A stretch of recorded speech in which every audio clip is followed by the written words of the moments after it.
Okay, so I'm not sure if you could tell already, but before we get started, this video is slightly different to my other videos. I kind of just want to try something new.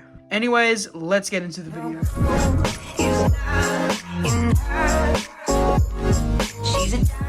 Hello and welcome to my channel. Today I'm going to be talking about the Windows Phone. I'm using a Microsoft Lumia 950, which was one of the last high-end Windows phones released. I've been playing around with this phone for quite a bit now, and it's pretty cool. It's also a bit of a relic considering Windows Phone is no longer supported by Microsoft.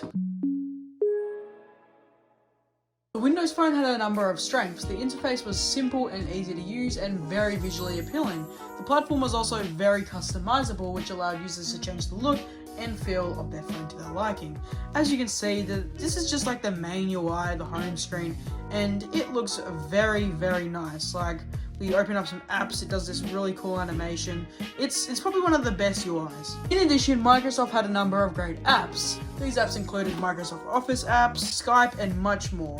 These apps were some of the best in their class at the time and still are today, and they made the Windows Phone a lot more enjoyable. Now, the hardware on this Windows Phone, the Lumia 950 specifically, is actually very good for the time. The phone has a really nice 5.2-inch OLED display, a pretty good processor, and a great camera. Just to have a quick look at the camera, let's just quickly take a quick photo here. You probably can't tell on camera, but the preview looks very, very bad. But it does some processing to the photo, it looks pretty good. So let's just have a look at this photo I took of a painting, which is across the room. And if we zoom in, you'll see that it actually captures quite a good amount of detail. Like, you can even see on the blinds here, it has that detail there. So overall, not too bad. One of the things I liked most about the Windows Phone is these live tiles. These live tiles showed kind of live information to an app. For example, the weather app, it showed the weather and flipped around to show different times of the weather. And this is the news live tile, which is just actively running here. Of course, a lot of the apps that had live tiles don't really work that well anymore. Like, you'll see that the messaging app doesn't really have the live tile thing going on here. The Maps app doesn't. So over the years, the live tiles have kind of just stopped. But these definitely made the phone feel a lot more dynamic and engaging. If you had a Windows computer with the Microsoft Office apps, you could easily get a project on this and move it to another. Like, it syncs so well. If we open up Word here, we can like type in something. Now, I'm not really a big Windows user myself. I'm kind of Mac OS and stuff, but I still do enjoy using Windows when I need it. You'll see that like I can just type stuff in and it will just instantly like sync across to your Windows computer. I'm not sure how well this would sync to my Windows 11 computer. I'll have to test it out one day. These services were really good to stay connected on the go. While the Windows Phone had a number of strengths, it also had some weaknesses. One of the biggest problems with the Windows Phone is the app support. There just simply weren't as many apps as there are with other platforms like Android and iOS. And you might go, what do you mean about app support? Like, I can clearly see there's some good apps here. You have Clipchamp, WhatsApp, Minecraft Education Edition. But do you want to know a secret? You go into these apps and be heavily disappointed by scrolling down and seeing, oh no, they clickbaited me. It's just the Windows 10 store on mobile. It just says available on PC. So it'll do absolutely nothing when you download it. This was just one of the major drawbacks, and it's kind of one of the reasons why the Windows Phone never really took off. Another problem with the Windows Phone is just the lack of innovation.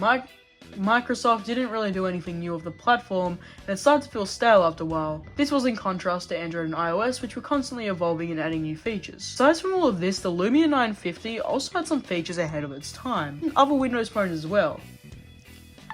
This phone was actually the first kind of phone that transitioned from an LCD to OLED display. Other phones like Samsung and stuff were doing this at the time, but it looks like this just did it kind of a bit earlier. Could be wrong here, I haven't really done a lot of research for this video. It also has an always on display, which allowed you to see the time, date, and notifications without having to unlock your phone. In addition, the Lumia 950 supported wireless charging and NFC. And you can see that wireless charging, I have added a MagSafe ring here. Wireless charging was still a relatively new feature at the time, and NFC was only used by a couple apps. However, these features are now more widely used, and they make the Lumia 950 feel more future-proof, if you will. Finally, the Lumia 950 had a user-changeable battery. Like, let's just take the back off here. And there we go. Look at that. Interchangeable battery. This is a rare feature in today's smartphones, but it was more common in the past. It's a nice feature to have, and it allows you to easily replace the battery if it starts to wear out. So, those are my thoughts on the Windows Phone. I think it's a great mobile operating system with a lot to offer. However, it was ultimately undone by the lack of app support. I'm sad to see it go, and it would be really cool if Microsoft brought it back as just a surprise, but I'm glad I got to experience it.